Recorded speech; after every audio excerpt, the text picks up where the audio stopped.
August is a part of the Minnesota Atheist group. And I have a friend named Kyle B. Jones. And Kyle had this great idea to ask churches to host an atheist for a interview an atheist at church Sunday idea. So we started stirring this up and spreading the word around and asked people around the country if they would invite an atheist in for church and to ask them about how it goes. For a couple of reasons. We think it would be very good. I'm a religious person, and Kyle is an atheist, and we both thought it would be really good to find ways for Christians and atheists to have new kinds of conversations with one another, find new ways to talk to each other, and to engage in some interfaith, or I don't know what you'd even call it, not faith, dialogue. I don't know how we go. Because what happens is I hang around lots of people who are into interfaith dialogues and conversations. But frankly, it's not uncommon for a Christian to meet a Muslim and think, you're really interesting. I'd like to know more about that. Can you say a little bit more about that? Or a Jewish person to meet somebody who practices the Baha'i faith and think, wow, I think there's some real connections. I'd like to know more about what you do. And then for a faith-oriented person to meet an atheist and then think, should I help you with something? Like, are you missing out on something? So a lot of religious people have an attitude toward atheists that's really different than people toward other faiths. And that doesn't seem particularly healthy or good. And a lot of us who take religion seriously in the world that we're in believe that it was only by cultural pressure that we were able to believe that there's 1% of the population that are atheists. It's only because the cultural pressure to threaten people with being sort of, I don't know, un-American or immoral kept that down. And that's changing. It's changing rapidly.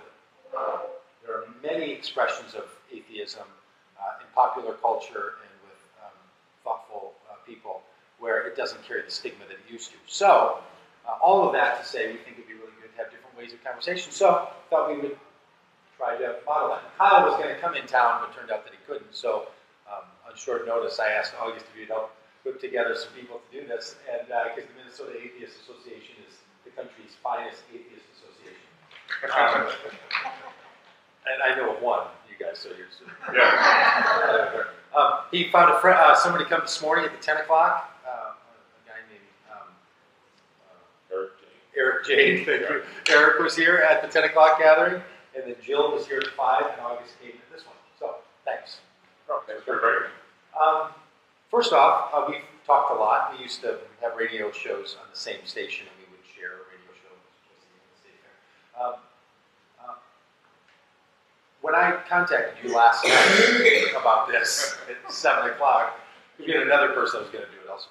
But what crossed your mind? Like, how come you were interested in not only coming yourself, but rounding up Eric and Jill and others to come do it? I think there are a lot of misperceptions about atheists. We're always, well, as an organization, we say atheists is always happy to talk about atheists. That's what we do. You know what? We should switch because there's nobody over there. Okay. Well, you make me regret that. Yeah. Should we switch back? Good side. We enjoy talking about atheism, and I'll go wherever I'm invited to talk. You know, I don't knock on strangers' doors, giving blank pamphlets. But I enjoy talking about it. It's a philosophical exercise for me.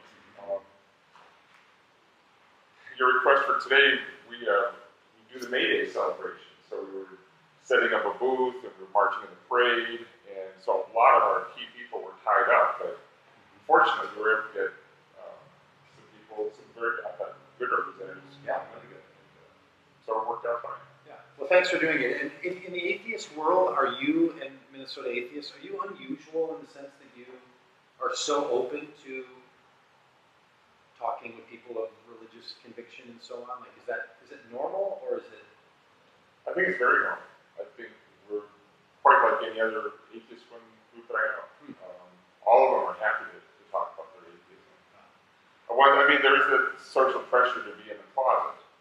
But once you join the group and you become a leader in that group, you're out. If you didn't feel comfortable being out, you wouldn't do that. Yeah. So is that right, that do people feel a social pressure if they're a burgeoning atheist or been one a long time to kind of keep that quiet? Like, is it a real buzzkill at a party? Or? Yeah, and it's very geographic. In a liberal city like Minneapolis, it's not such a big deal. I've been out as an atheist for decades, no big deal. You go up to St. Cloud and I talk to the atheists up there, it's a different story. It's very hard for them to come out to their families and friends and co-workers. Then, of course, there's the geographic distribution within the U.S. Down south, it's very hard to come out as an atheist. New England, not a problem. California, not a problem. Minnesota's kind of in the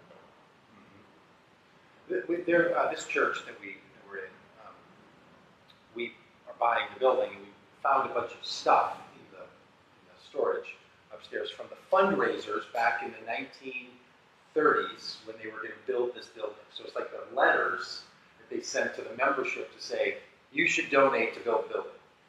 And the header of that fundraising letter, on the left side, has like a cityscape and bombs falling, and on the right side it has a family sitting around a fireplace with 2 kids and a dog. And it says in the letter, help us build America that believes in God, or the godless other countries are going to come take us over. So the funding raising letter for building this building was, do your civic duty and fund the Christian mission in the world. So I wondered, thinking about that, thinking about you guys, and this kind of 30, 40, 50, 70, 100-year pressure. Since we've been helping you raise funds, do we get a cut? Yeah. Thanks for being the straw man. Yeah. But there is that sense, isn't there, that like, I don't know, people were like, what it means to be an American is you believe in God, as compared to the, well, the that's Nazis the or old the myth communists or that you need God belief to be moral. You Yes. need an invisible policeman. And if you don't have that idea of someone watching you, you're going to do all kinds of horrible things. And I bet if all of you became atheists right now, you wouldn't run out and do horrible things. Most people are decent. And we know now that our system of morality comes from evolution. Our evolution is a social species. The people who cooperate with each other fare better. You can cheat a little here and there, but eventually, in the long run, you're better off cooperating. And most of us do. And I found, and this is just, anecdotal, I found it doesn't seem to matter whether you're religious or atheist. Most of us are decent. There's some wonderful religious people, some wonderful atheists, some rotten atheists, some rotten religious people. It just seems to be a bell curve, and religion doesn't seem to have any predictive value of how good or bad you are. So one of the things I wanted your thoughts on for this community was, how can we as religious people be better religious people to atheists? I don't have a sympathetic attitude like, poor atheists, how could we be nice to those poor people? But how, as an atheist, like, what do we do that we wouldn't even notice, maybe, or know that it's offensive, or makes things difficult for an atheist? Because I bet all of us in this room are either have been in that place ourselves, or family members or people we care about are that way. And what do religious people do that makes it hard on atheists? Well, atheists are pretty much living like other people. You don't bother us, we won't bother you. And I guess the thing you could do, I guess that would be most helpful, is don't have any assumptions. Assume that we're as nice as you, that we like our friends as much as you do, we love our families as much as you do. Why wouldn't we? We're human. We're all human. We all have the same evolution. So judge us as individuals. Some of us will be good, some of us won't be. And we, maybe some atheists have to learn to do this too with religious people. I certainly try. I judge them. Because I've met some wonderful religious people and I've met some rotten. So I can't, if you tell me you believe in God, that really doesn't tell me if you're a good or bad person. It may be some people used to think that belief in God automatically means you're a good person. No, it doesn't automatically mean you. Just as disbelief in God doesn't automatically mean you're a bad person. You might be, but so let's not make assumptions. Yeah. Either way, get to know each other and judge each other on our actions. In your world, do you have to say to, I think it's one of the things you have to say to other atheists, or maybe to new atheists or newly out atheists, just because someone believes in God, they're not a fool, or they're not anti-science or something like that. Like, is that the same kind of thing happen in atheism? Like, is that something you all are working at or have to think about with people who are newly into the atheist confidence? The biggest thing is a lot of people who have come out of a religion had a bad experience with that religion, and they're very angry.